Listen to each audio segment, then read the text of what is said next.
Assalamualaikum warahmatullahi wabarakatuh. Perkenalkan, saya mahasiswa dari jurusan Proteksi Tanaman, Fakultas Pertanian, Universitas Halu Oleo. Tanaman padi merupakan tanaman pangan yang rentan terserang hama. Pengenalan terhadap jenis hama yang menyerang merupakan langkah awal yang sangat penting untuk menunjang keberhasilan dalam usaha pengendaliannya. Hama yang menyerang tanaman padi di Desa Lebojaya adalah hama keong, walang sangit, dan tikus. Hama keong mas merupakan hama yang tidak asing lagi bagi petani. Hama ini merusak tanaman padi dengan cara menorehkan tanaman, memakannya, dan menyebabkan adanya bibit yang hilang di pertanaman. Pada umumnya, keong mas memakan tanaman muda yang baru ditanam. Bekas potongan daun dan batang yang diserang terlihat mengambang. Serangan keong mas yang parah dapat mengakibatkan tanaman padi yang baru ditanam habis total.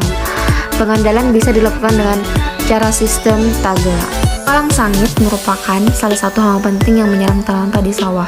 Hama ini umumnya menyerang tanaman padi pada fase pemasakan dengan cara menghisap cairan bulir padi yang sedang mengisi sehingga menyebabkan bulir padi menjadi hampa atau pengisiannya tidak sempurna. Kualitas gabah atau beras yang terserang oleh walang sangit akan berkurang. Di antaranya menyebabkan meningkatnya grain discoloration, perubahan warna pada gabah atau beras yang dihasilkan.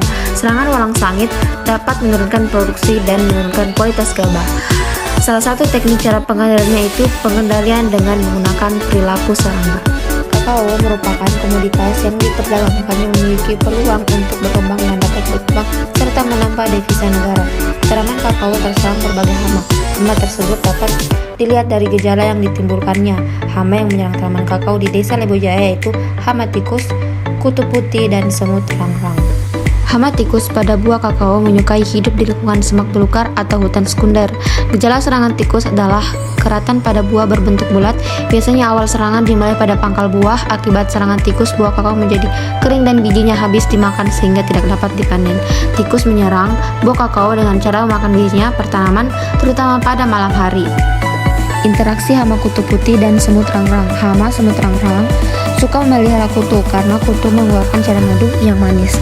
Cairan madu dibawa ke sarang untuk diberikan pada ratu karena semut ratu memakan cairan tersebut. Salah satu jenis kutu yang dipeliharanya adalah kutu putih. Kutu ini sering dijumpai pada buah kakao di mana ditemukan juga semut rangrang. Meskipun kutu dapat merusak buah kakao, namun dampak yang ditimbulkan tidak seberapa dibanding kerusakan yang diakibatkan oleh Helopeltis anthoni. Bayam adalah tumbuhan yang biasa ditanam untuk dikonsumsi daunnya sebagai sayuran hijau. Bayam merah termasuk tanaman yang mudah terserang hama. Hama yang banyak menyerang tanaman bayam adalah ulat gelayak. Pada tanaman bayam terdapat hama ulat gelayak.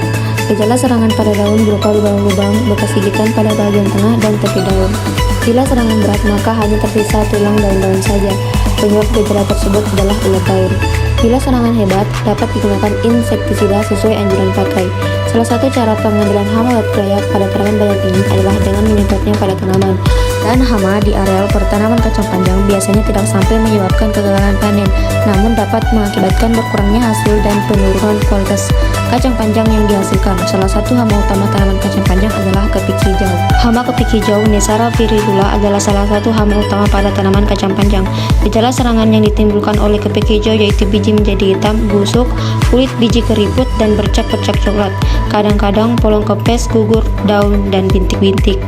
Sanitasi tanaman inang liar jauh sebelum tanam. Adapun cara pengendalian hama kepik hijau ini sebaliknya kita melakukan tanaman secara serentak dan pergiliran tanaman dengan tanaman bukan inang. Selain itu, penggunaan pestisida dilakukan apabila populasi mencapai ambang pengendalian, misalnya insektisida.